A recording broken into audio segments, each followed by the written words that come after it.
Small businesses here on Yonge Street and elsewhere in the city have been seething for months, claiming that the city is trying to drive them out of business with massive property tax increases. Well, today, the mayor is listening and pushing for some major changes. One of the things that I've certainly heard loud and clear from people on Yonge Street, people on King Street and elsewhere, is that the rising assessments, which are the responsibility of the province, reflecting the increase in land value in Toronto and the assumption that just about every place will be a condo, which it won't. But the bottom line is that the rising assessments have pushed up taxes for a lot of small businesses. And the report that's before the Executive Committee this week recommends a 10% cap on the annualized tax increase for these business premises along these different streets. And I strongly support that. For dozens of small businesses, it is a relief to hear the mayor say this. The signs are plastered in their windows, slamming the mayor for the massive and sudden property tax hikes they are facing. Some owners have already given up, their storefronts now empty.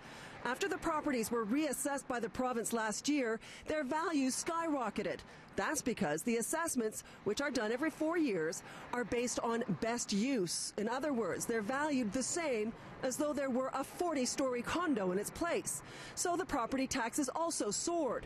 For the 4 years between 2017 and 2020, many small businesses' taxes were expected to go up by a total of 250%. There would be very few people left on the street if that had happened. I mean, the biggest thing for a small business is you cannot have sudden major increases in any of your costs of operations and manage to stay, because the line of survival is very fine. John Anderson has owned Morningstar on Yonge for 49 years. He believes this is clearly a case of the city trying to push small businesses out.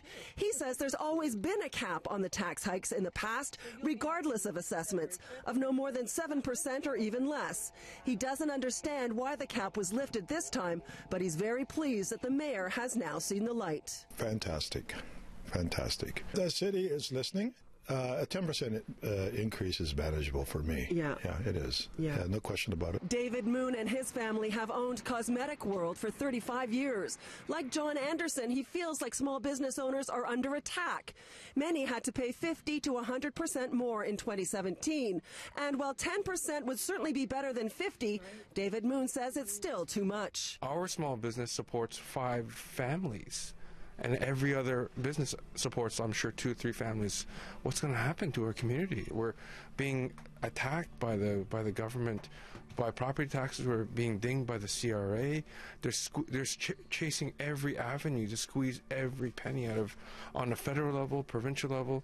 Man, we're really feeling it. Moon says there's no way he could stay in business if taxes were to go up 250%. But even at 10, he will still have to raise prices and cut back on staff hours. It's a lose, lose, lose in all aspects. Sanjoy Kindu is also a small business owner here on Yonge Street, Theatrics Plus. So tell me what happened in 2016. You paid $20,000. That's correct. And then what happened when you got the reassessment in 2017? In 2017, I got reassessed. It basically doubled, so I had to pay $40,000.